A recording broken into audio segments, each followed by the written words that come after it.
You're listening to the Jōrni Podcast. So many of us move through life doing what is expected, but never asking what we truly need or want. What happens when survival is no longer enough? Join me today for a raw conversation on what comes next. This episode contains adult subject matter and some listeners may be triggered by this content. Listener discretion is advised. Hi, I'm Petra Brunbauer, and with decades of experience with sadness, pain, anxiety, and stress, I finally figured out how to leave all that behind. And this podcast shows you how to break free permanently so you can reclaim your sanity and find the self-esteem and energy to go after the life you desire. With real talk about mental health, holistic healing, and the tough journey of coming out the other end. This is the Jōrni Podcast. Welcome to today's episode. In this episode, we look at how easy it is to move through life on autopilot, doing what is expected while feeling more and more distant from ourselves. It can seem like survival is enough until a moment comes that makes us question if there is more. Erin Mills is a visionary entrepreneur, salon owner, and advocate for women's healing and empowerment, driven by a mission to create spaces where safety, growth, and authenticity thrive. Determined to challenge the male-dominated salon industry and its often unsafe environments, she built salons where both clients and team members feel welcomed, supported, and uplifted. Her resilience was tested when she opened her first salon just 5 months before COVID shutdowns, yet community support helped the business recover and grow. Beyond the salons, Erin shares the transformative power of creating true safety internally and externally, teaching that healing begins when we can sit with ourselves, listen to our bodies, and embrace both pain and joy. Through new initiatives like her meditation and tapping program, she guides women through the journey of rediscovering who they were called to be, reminding them that no one is too broken to begin again. Let's meet Erin Mills.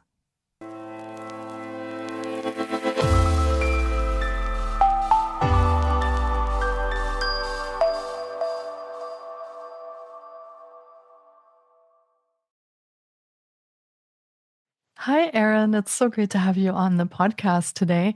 I've been looking forward to getting to chat with you because from survival to self-worth is such an intriguing concept, and I really would like to know more about it. I feel just from what you and I have been speaking about that this is for all of our listeners. This applies to everyone, and I can't wait for you to share more. So welcome to the podcast. Well, thank you so much for having me. I've also been so excited because your work is very aligned, and I know that when two people get together who have a mission and truly care about their impact, great things happen. Yeah, I couldn't agree more. And I'm so happy you're here today.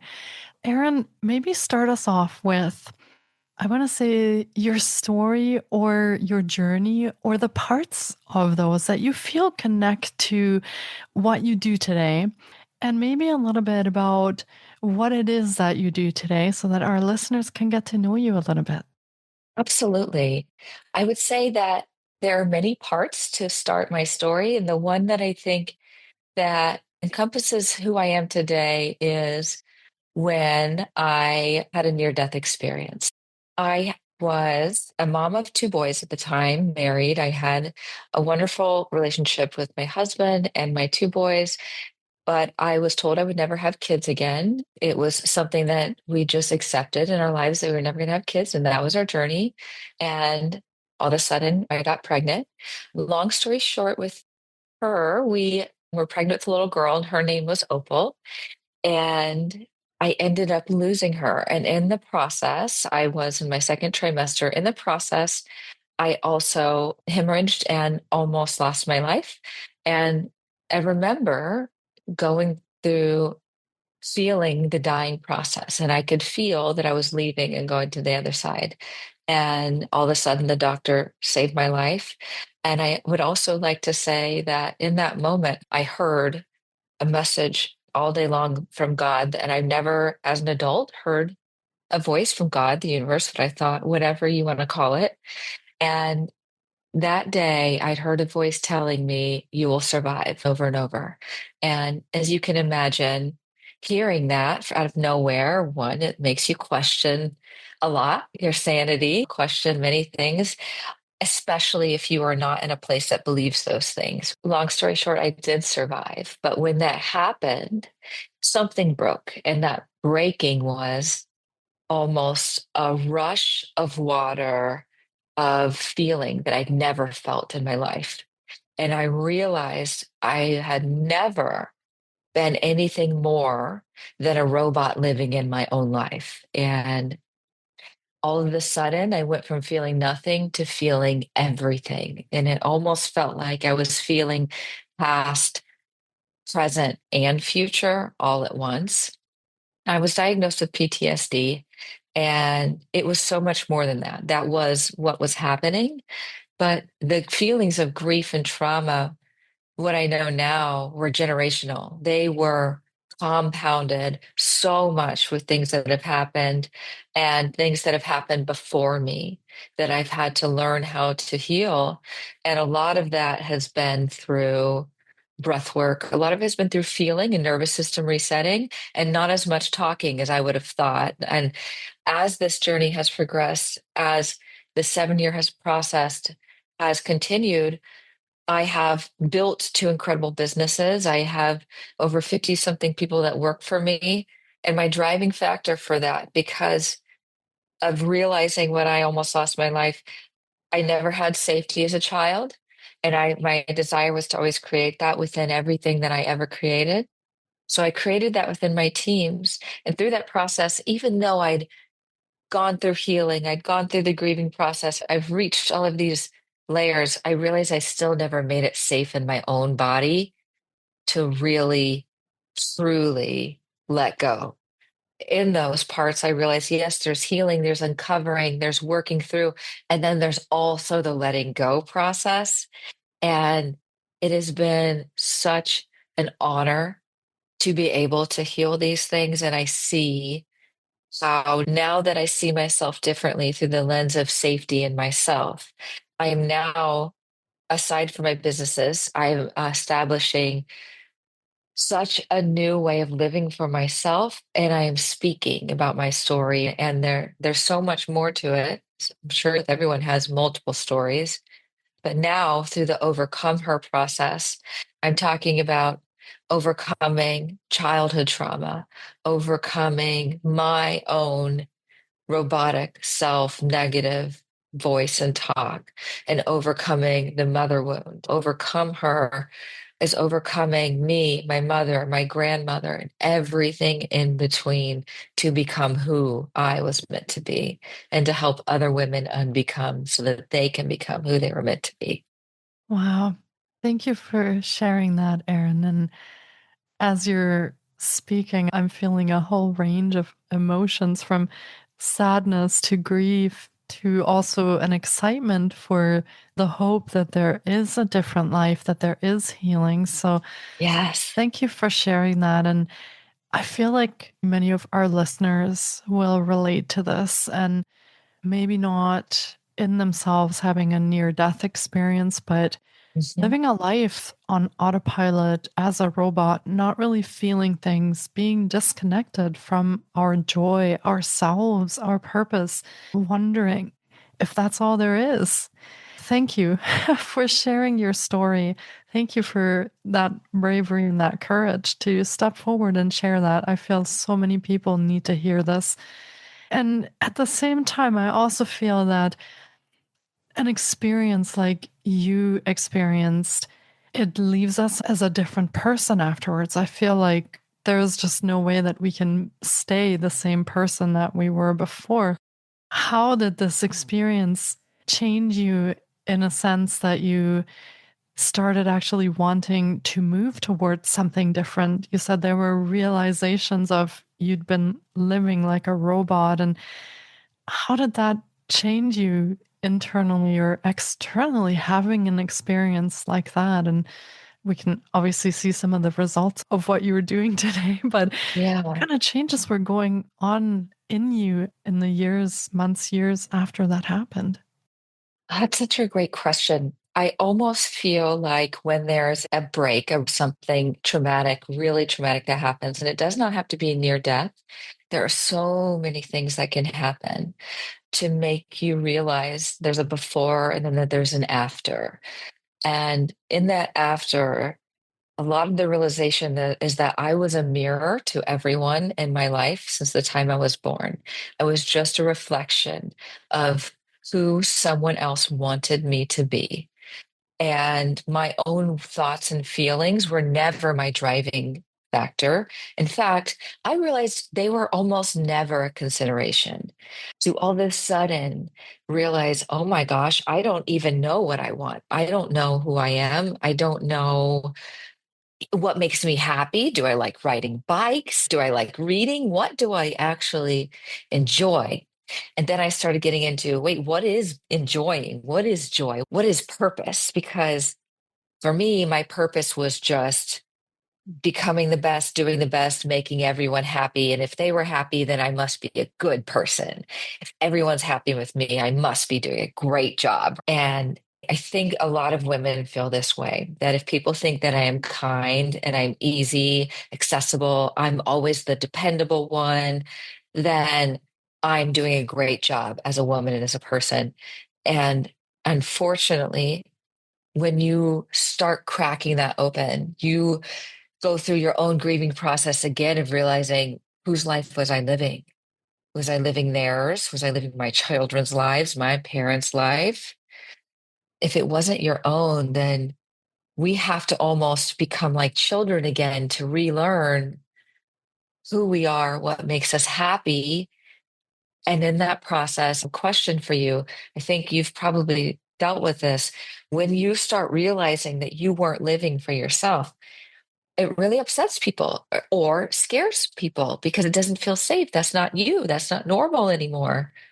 And we have to look at ourselves and say, I am worth figuring this out. I am worth learning who I am. I do not want to be a robot anymore. I'm worth the love I give to everyone else. And I want to now give this to me. And making that step is the first step to really becoming full of love and being able to enjoy and travel and not be doing it from a really outward centered person and be able to enjoy things like being a child and being a full person again. Yeah, that is beautifully said. And I feel so empowering when you speak about that. It's almost to me, in those moments, I didn't feel like I had the right to want things or to deserve things or to do things that made me happy.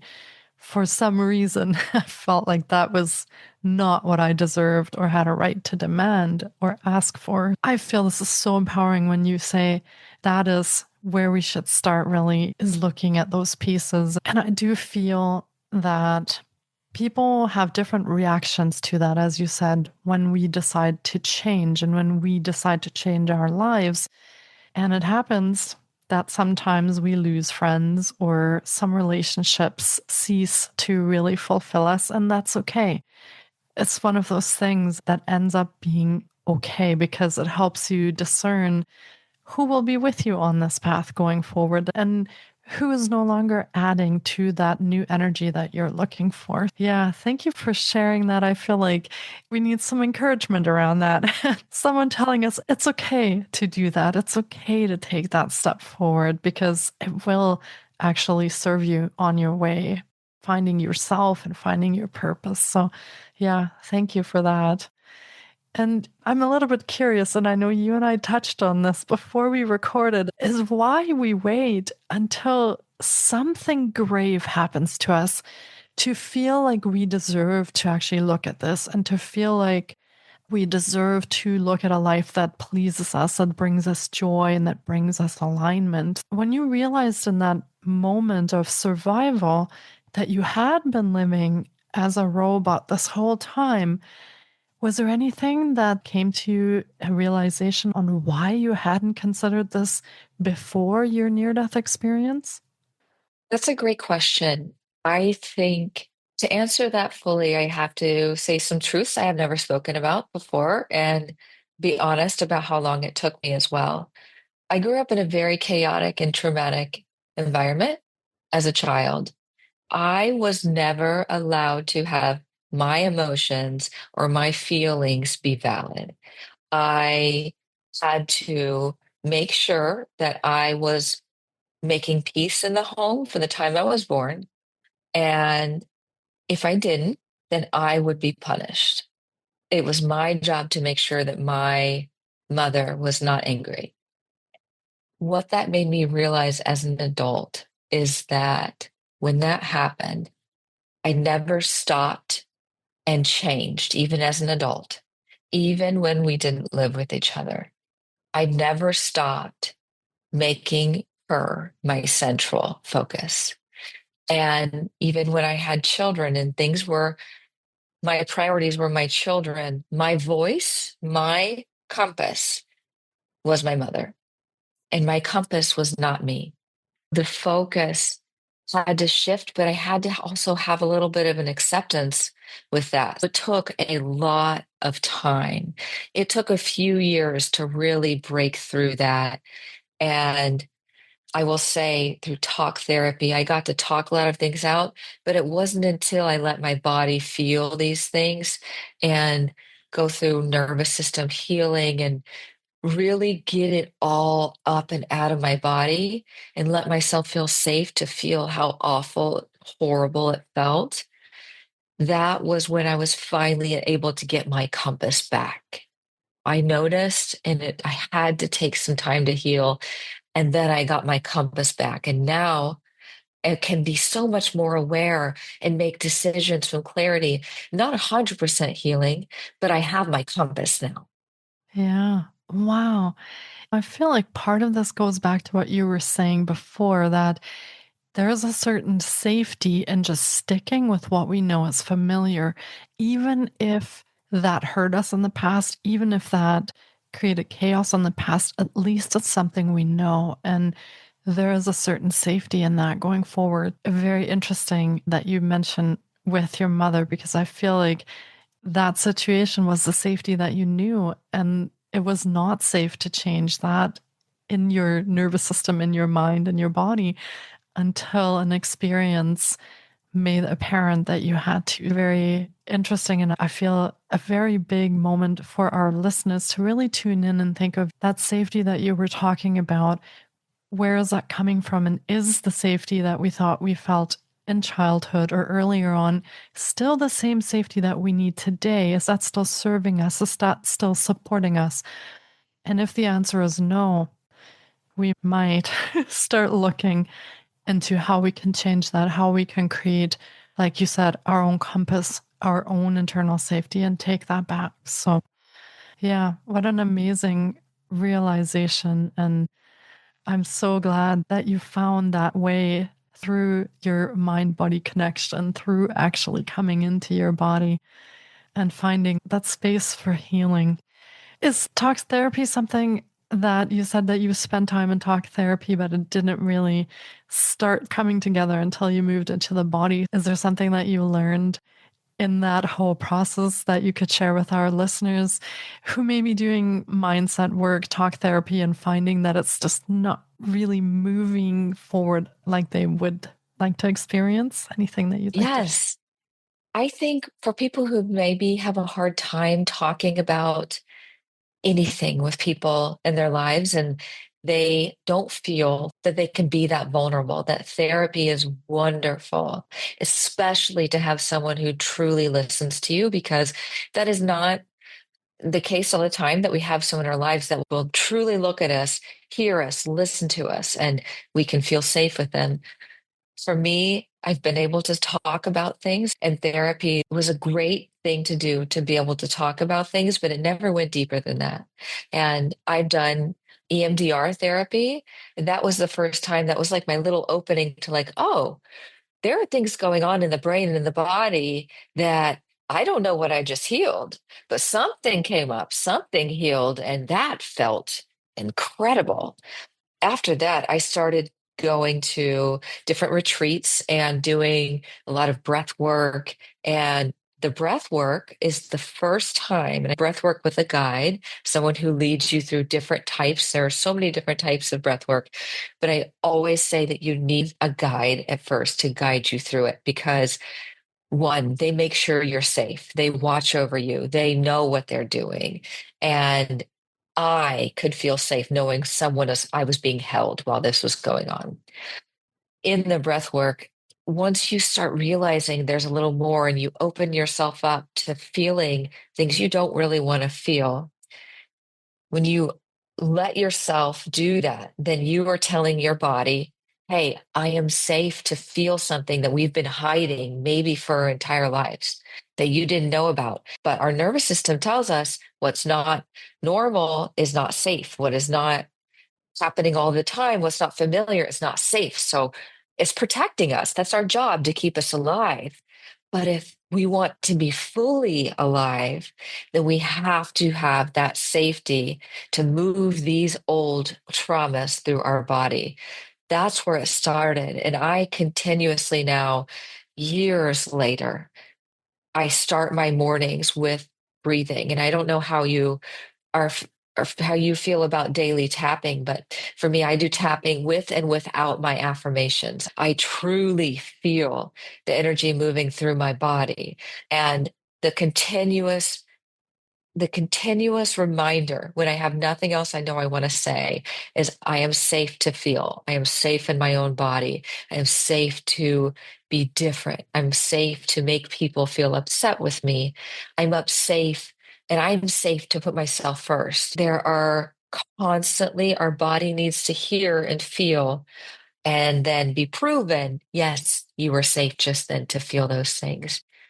So now I go through every day, have my breathing, I do my tapping, and I either do a meditation that's I have recorded or I'll do a walking meditation to be grounded in nature. But those are my non-negotiables now because that healing from talk therapy was like maybe a couple of percentages higher, but then the feeling it in the body and the letting myself feel the awful pain again to go there and then let it go, the pain doesn't come back.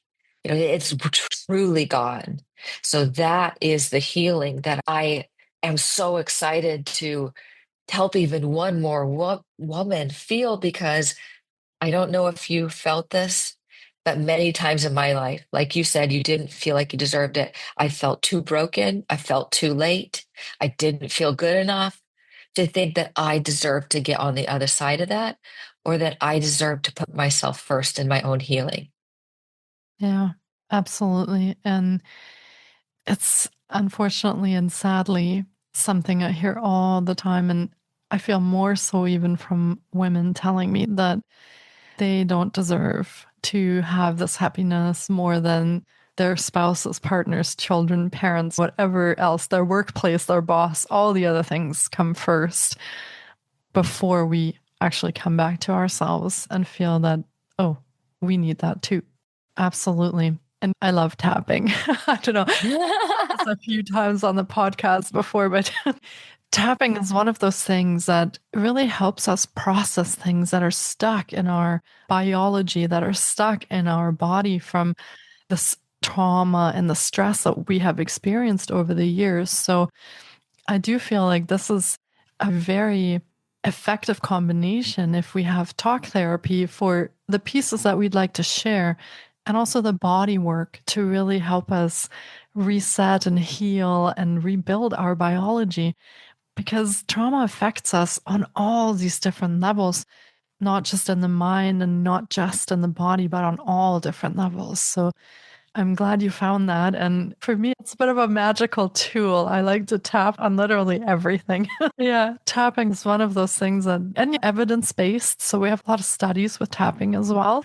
Yeah, wonderful. If listeners are thinking about something that they could try for working on their own nervous system, their own traumas, their own stress, or maybe even pain, The tapping is a really great and gentle way to start that journey and see where that takes you. Yeah, wonderful. I'm glad you found that. And I am very curious about how this whole experience, it almost feels like a rebirth of Erin coming from before to after. How has this affected you over the years, in the last few years, as you're growing, as you're expanding, as you're finding your way? How has that affected your relationships? How has that affected how you work, how you show up as a leader or a mother, a friend, a sibling, a partner? How has this changed how you show up in the world now? I want to start by saying that it's a learning process. I am going to be making the right decisions and then making mistakes and doing it the wrong way over and over and over. But to allow myself to make those mistakes is something I never did before. The idea of not starting until I was perfected at everything, the perfection facade was the goal. So to allow myself to make mistakes has been a beautiful and terrifying process. So I don't get it right all the time, but I have lost many relationships that I kind of had an inkling were not there to be a good relationship for me, but I didn't want to be lonely. And the wonderful thing is that my husband and I have been together for 18 years, and he has seen me from poverty to building multi-million dollar businesses in poverty. As a single 21-year-old mom, I was on food stamps. And as I've been changing, it is tough because it has made him feel unsafe. And he may not use those words, but when I pull away to maybe focus a little bit more on me sometimes or have spaces of my own. It can feel very unsafe. Oh, my partner is moving away from me. But what I'm actually doing is moving closer to myself so that I can give the best in my relationships and that I can be fully present and no longer being just a robot day to day. So I can be fulfilled and ultimately become a more fulfilling person. Because how are you going to fulfill your own relationships if you have nothing to give? Then it's actually surface level. And think about how much deeper we can go when we are fully embodied in the present, in who we are, and allowing ourselves to get it wrong. Because when we allow ourselves to get it wrong, we're telling ourselves, it's okay, I've got you. No matter what, you are safe. So I can make decisions from alignment instead of fear. And I'm telling the people I love, you're safe to make mistakes. I've got you. So when we both are able to give ourselves that grace, and I'm changing and proving I'm safe, they see, oh, she's safe. She's giving me more freedom as well. Then our aligned ones come together, we grow deeper, it's messy, and then it's beautiful, and then it's messy, but the love grows stronger, the trust, and then the depth gets better. And the ones who aren't meant to be there, it will be a grieving process, but they go away pretty quickly, and sometimes all at once. But the ones who stay, you get to feel in it. Those were like maybe people that you have been meant to be with forever, and you finally found the ones that are going to help you and remind you're not living in your true self or you're not being in the present. We're all helping each other just because I chose to go deeper and I chose to break free and be more of me. Yeah, you're affecting the people around you in this positive way of changing, I want to say, how you live with them, how you interact with them, how you connect with them. And you're giving them that freedom to do the same at that time. Wow. I imagine that this took a lot of courage, and a lot of kind of back and forth and trial and error. And as you said, a bit of up and down and making mistakes, because fear is a powerful thing. And I feel like in a lot of the senses, when we say we live as a robot, much of that is dictated by the fears and anxieties that we have of how other people see us, how safe we are, what the world is like out there, how we're showing up, how we're being judged, are we going to fail? And a lot of that centers around fear. How was that journey for you to work with that fear or that anxiety or that resistance and hesitation when that comes up? When you still feel your path forward is what you need to do, but there's a lot of fear that comes up when you move into that. How have you worked with that? Well, fear has been my predominant biggest roadblock in my entire life because the time I was very young, I knew I was not safe. And my businesses, my home, my entire life has been focused on building safety for others. But I never confronted the fear itself. And for me, even still, there's that initial fear where my mind says, if you ask for more, if you change, your husband's going to leave you. If you're if you put your needs first, your children are not going to love you. They're not going to want to be around when they're older. And in business, this has been my biggest, I will say, breakthrough because it is an obstacle, one that I am constantly having to overcome. But I know that it's also my biggest breakthrough because my lens of looking at the people that my businesses that I've built has been, let me make them safe, do everything for them to make sure that they know they're cared for. And I'm going to say yes to everything they want, everything they ask for, give them raises when they don't need it, because I was so afraid. I was so afraid to follow through on what my mission really was.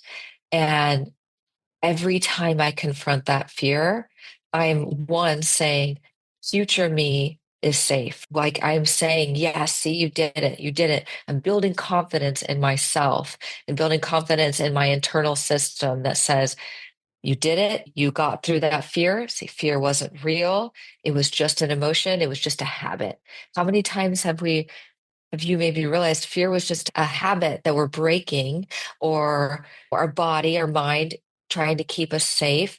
But to get to that other side, we have to confront the fear and we have to acknowledge it and then remind ourselves that is just fear doing its job. Thank you for trying to keep me safe. And it's a constant over and over doing the same thing again, reminding and then trusting I'm not going to be alone. My people have got me. I'm okay.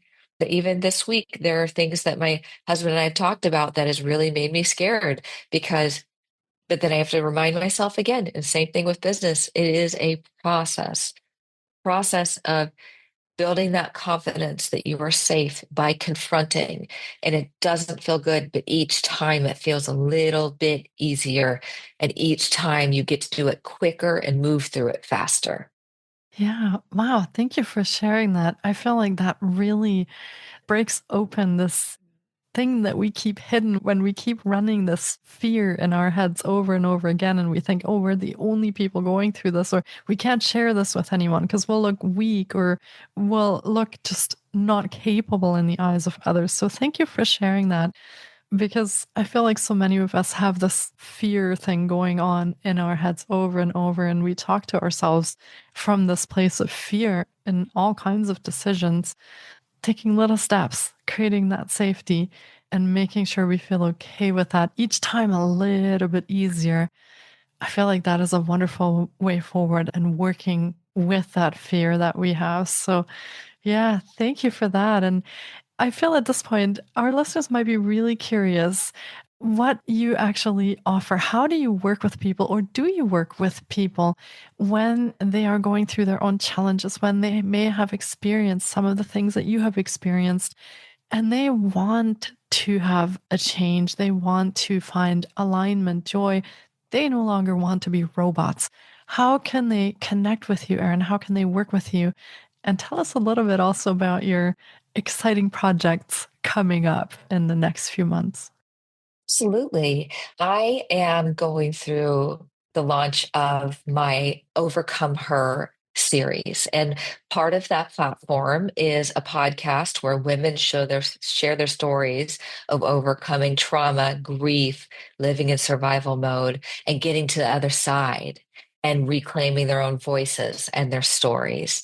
And in addition to that, I have a couple of different classes that are for women who are just now realizing that they want to break free from survival mode, because living in survival mode and chronic stress leads to like 40% of women who live just in chronic stress alone experience heart disease, chronic illness, so many awful things.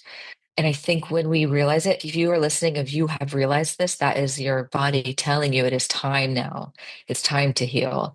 So I have my Overcome Her Leadership Rewiring series, and it's about becoming a leader within your own life.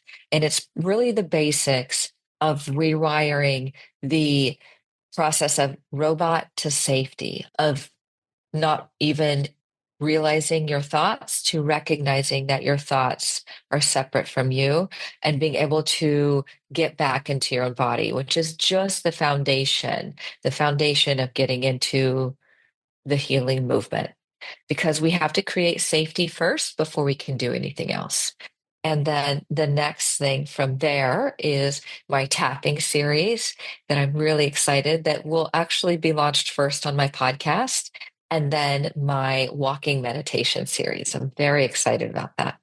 Personally, I think nature and grounding is one of the best things that we can do for ourselves.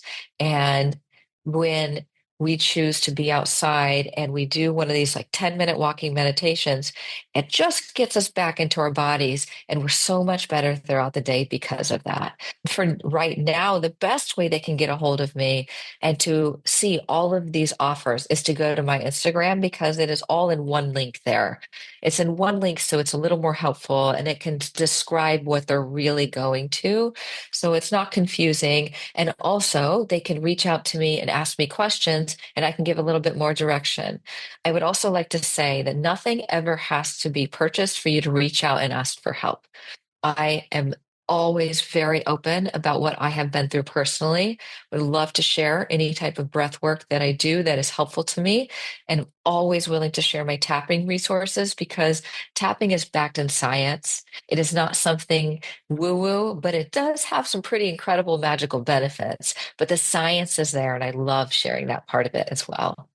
Amazing. Thank you for sharing these resources. And listeners, of course, we will be linking you to all of Erin's offerings in the show notes as well. So be sure to check there on how you can connect with her. And we'll be staying tuned to the launch of your podcast and your series. And once we have all of that, we'll link that in the show notes as well, so listeners know where to find you and how to listen into your podcast.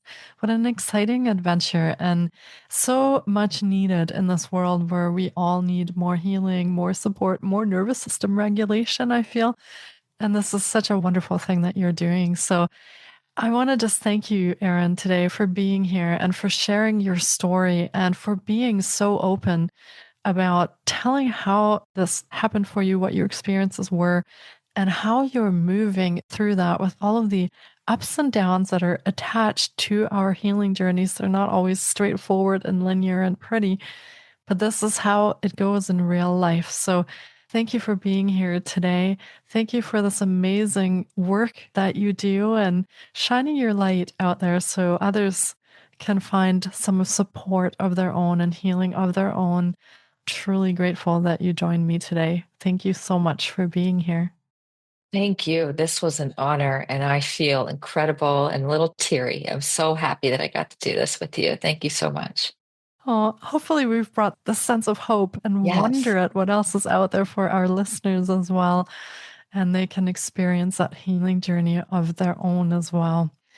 Take really great care of yourself, Erin, and I wish you all the very best in going forward with your healing, with your podcast, with your series and your projects. And thank you for being here today. Take really great care of yourself. Thank you. Thank you so much for taking time out of your day to listen in. If you enjoy the Jōrni Podcast, please support us by subscribing, sharing on social media, and leaving us a review. We appreciate you. And you can find more of The Jōrni on Facebook, Instagram, TikTok, and our website, thejorni.com. Sending you love and courage, and see you next time.